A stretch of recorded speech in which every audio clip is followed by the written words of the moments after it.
That's right. Back at it again. Hey, it's Hot Dog here. Doing a different kind of video today. Been doing a lot of thinking. Sometimes it's dangerous.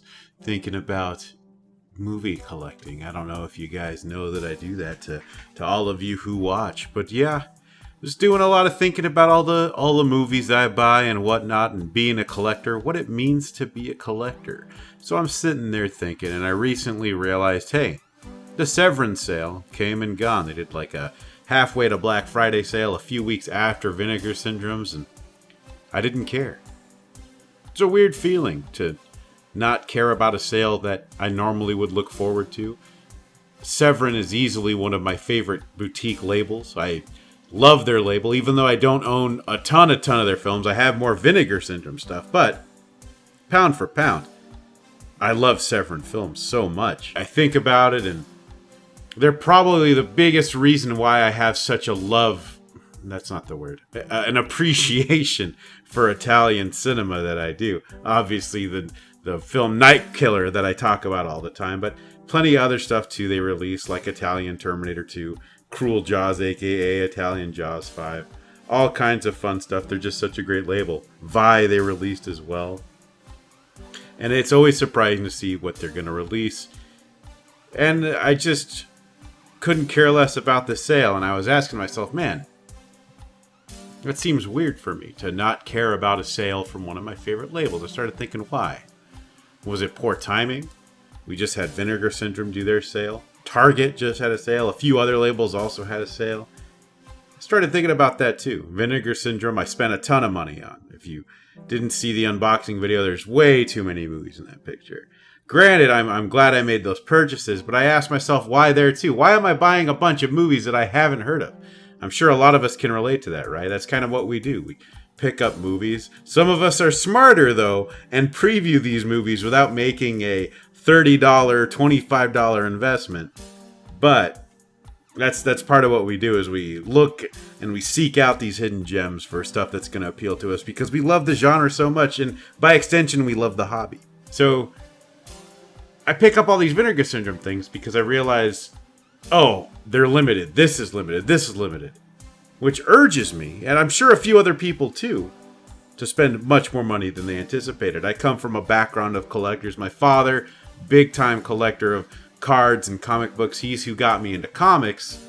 And before that, my grandfather was a big time professional hoarder. That's a story for another time, though. So it's kind of in my bloodline to sort of collect things, albeit I feel like I have suffered from it the least amount compared to my forefathers. I wanted to say literal forefathers. I don't remember if forefathers is like a metaphor or not. Anyway, so Vinegar Syndrome comes around and everything is just limited this, limited slip, limited that. And so guys like me, and again, maybe guys like you too, kind of go, hey, I need to have all of these. And so we do. By the time these other labels come around, what's left for them, you know? And maybe that's an odd way of thinking, but I definitely got a little bummed out when I was like, damn, Severin rolled around, one of my favorite labels, and I did not support them this year. Granted, the films that they dropped as their announcements for the halfway to Black Friday sale, there was nothing that I was interested in, flat out, except for Retribution, I think it was. That looks like something I would have insta-bought, but I was just so burnt between, again, that Vinegar Syndrome and that Target. Both things, just so many freaking movies on top of the movies that I haven't watched already. I couldn't help just feel overwhelmed. And I think I'm still in that state right now. I still have been buying a few things here and there. Some favorite movies that I wanted upgraded from DVD. Some new 4K things that I wanted upgraded from Blu-ray. But all in all, just some of these announcements have just been like water off a frog's back. I think that's what they say anyway. Anybody else feeling like this right now? This collector's fatigue, I think it could be called.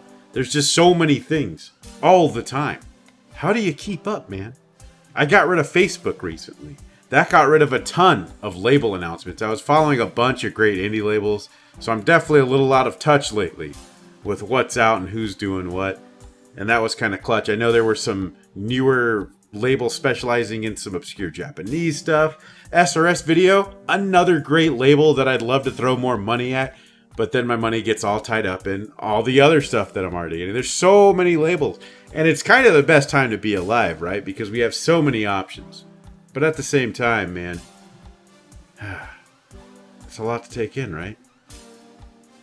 Anyways, I'm overthinking. I thought this would be a neat video to record and to, of course, get everyone's thoughts. How do you feel about the Blu-ray market? What's crazy to me, by the way, is the speculators market, which just bums me out. To me, this is about film and about watching good film and, of course, having a bunch of special features to explain why this good film I got is stupid garbage, you know?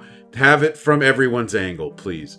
So it's really weird to me that there's a speculators market around this stuff, and you've got people who are flipping these things, who are hoarding some of these things. I don't know how familiar you guys are with some of the Facebook groups out there. There's some really good ones that are for collectors, but in those I had seen where Walmart had gotten in some Scream Factory stuff. Homeboy walks out with a fat stack of almost everything that is out there that's Scream Factory. I mean, I say that because he had stacks of the same movie, which is totally unnecessary. And you're only going to do that for one reason. You're flipping them.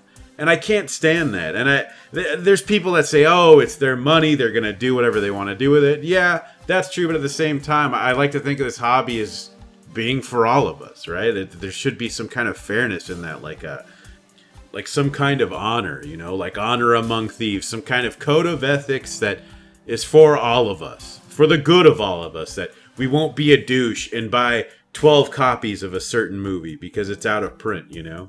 Because then we could flip it and make a quick buck.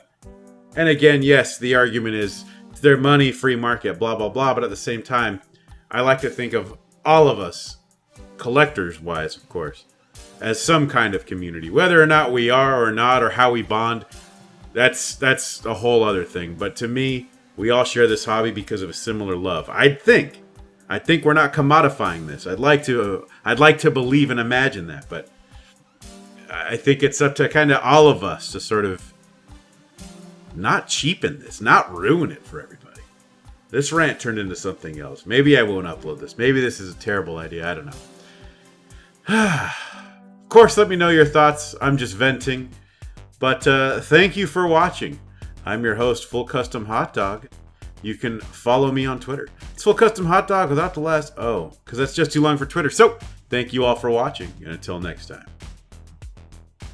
If you like what you see, I love what I see. Make sure to hit that subscribe button and the bell for notifications so you can watch whatever comes next. And if you like the music you hear, you can follow me on SoundCloud and Spotify. Check the description for links.